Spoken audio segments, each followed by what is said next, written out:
ಹೋಗುವಂತ ಸಂದರ್ಭ. ನಾನು ಮುಂದೆ ನೀನು ಹಿಂದೆ ಇದ್ದವನು. ಹೌದು.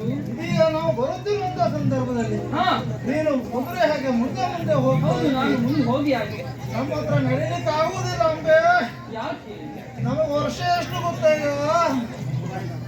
ವರ್ಷ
ನಡೆಯಲಿಕ್ಕೆ ಆಗುವುದಿಲ್ಲ, ಕೈಕಾಲು ನಡುಗುತ್ತಿದೆ, ದೇಹ ಕಂಪಿಸುತ್ತಿದೆ ಅನ್ನುತ್ತೀರಿ. ಹೌದು.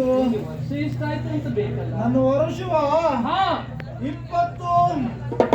20? ಹೌದು. 20 ಅಂದ್ರೆ ನಿನಗೆ ತಿಳಿಯುವುದಿಲ್ಲ ಅಂದ್ರೆ. ಯಾಕೆ? ನೀನು ಹುಡುಗಿ ಅಲ್ವಾ? ನನಗೆ ವಯಸ್ಸಾಗಿದೆ ಹೋದಾದ್ರೆ ನಿನಗೆ ನನ್ನ ಮಾತು ಬಹಳ ಸುಲಭವಾಗಿ ಅರ್ಥ ಆಗ್ತಾ ಇತ್ತು. ಹೌದು. ನಾನು 20 ಅನ್ನೋದು ಯಾವುದಕ್ಕೆ? 100ಕ್ಕೆ 20 ಕಡಿಮೆ. ನಾನು ಆಲೋಚಿಸಿದ್ದೇನೆ 20 ಆದದ್ದೇ ಹೌದಾದ್ರೆ ಶರೀರ ನೋಡಿದರೆ ಚರ್ಮ ಸುಪ್ಪುಗಟ್ಟಿದೆ, ಹೇಳಲಿಕ್ಕೆ ಬರ್ತದೆ. 20 ವರ್ಷದವರಿಗೆಲ್ಲ ಹಾಗಾಗ್ತದ? ಹಾಗಾಗುವುದಿಲ್ಲ. ಆದ್ರೆ ನನಗೆ ಎಷ್ಟು ವರ್ಷ ಗೊತ್ತುಂಟಾ? ವರ್ಷ 80. 80 ವರ್ಷ ಆಗಿ ಹೋಯ್ತು ನಿಮಗೆ? ಹೌದಮ್ಮ. ಒಮ್ಮೊಮ್ಮೆ ನಡೀಲಿಕ್ಕೆ ಆಗುದಿಲ್ಲ, ಮತ್ತೊಮ್ಮೆ ಶಿರ ತಲೆ ಅಲ್ಲಾಡಿಸ್ತದೆ. ಹೌದೇ? ಅದು ನನಗೊಂದು ಕಾಯಿಲೆ ಉಂಟು.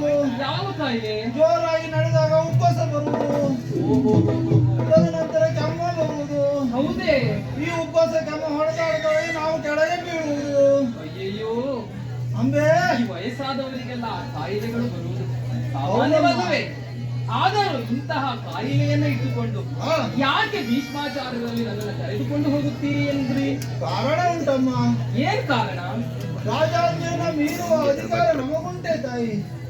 ಖಂಡಿತವಾಗಿ ನಾವು ರಾಜನ ಶ್ರೇಯಾಭಿವೃದ್ಧಿಗಾಗಿ ಕೆಲಸ ಮಾಡಬೇಕಾದ್ದು ನಮ್ಮ ಕರ್ತವ್ಯ. ಖಂಡಿತವಾಗಿ ನಮಗೆ ಕೂಡುವುದಿಲ್ಲ. ಆದರೂ ಆತನ ಆಜ್ಞೆಯನ್ನ ಮೀರುವುದಕ್ಕಾಗದೆ ಮೀರಲಾರೆನು ಭೀಷ್ಮನ ಆಜ್ಞೆ ಎನ್ನುವುದಾಗಿ ಒಪ್ಪಿದ್ದೇನೆ.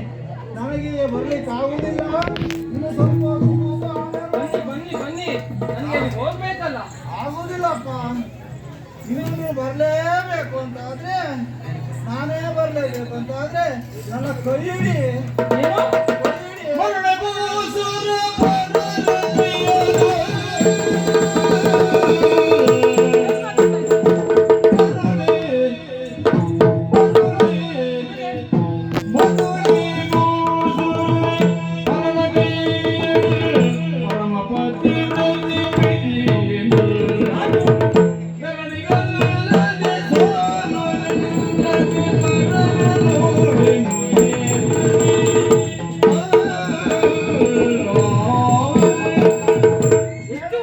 ಬಂದವರು ಹಾ. ಈ ರೀತಿ ಮಾತಾಡ್ತೀರಾ? ಏನಾಯ್ತಂಬೆ? ನೀವು ಹೇಳಿರುವಂತ ಮಾತು ಏನು? ಕೈ ಹಿಡಿಯಬೇಕು ಎಂದು ಹೇಳುತ್ತಿದ್ದೀರಲ್ಲ, ಹೌದು. ನಿಮ್ಮನ್ನ ಕೈ ಹಿಡಿದು ನಡೆಸುವಂತ ಹುಡುಗಿ ಎಂದು ಭಾವಿಸಿದ್ದೀರಾ? ನಾನು ಪರಮ ಪತಿರತ ಎನಿಸಿಕೊಂಡವಳು, ಸಾಲ್ವನನ್ನ ಮೆಚ್ಚಿದವಳು, ಹಾಗಾಗಿ ಆತನನ್ನು ಇದಕ್ಕಾಗಿ ಹೋಗುತ್ತಿರುವವಳು. ಈ ಹೊತ್ತಿನಲ್ಲಿ ಕೈ ಹಿಡಿಯಬೇಕು ಎಂದು ಈ ರೀತಿ ವ್ಯವಹರಿಸುತ್ತೀರಲ್ಲ, ಇದು ನಿಮಗೆ ಸರಿಯೇ? ಸಾಕು ಮಾಡಿ.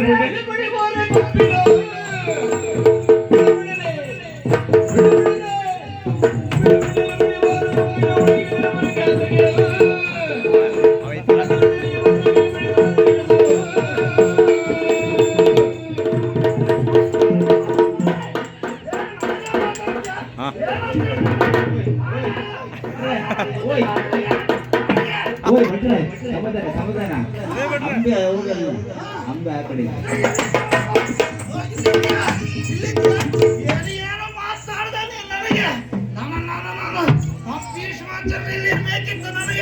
ನಾನು ಹಿಂದೆ ಕೂತ್ಕೊಂಡಿದ್ದೆ, ನನ್ನ ಮುಂದೆ ಕಳಿಸ್ರಲ್ಲ ನಿನ್ ಜೊತೆಗೆ.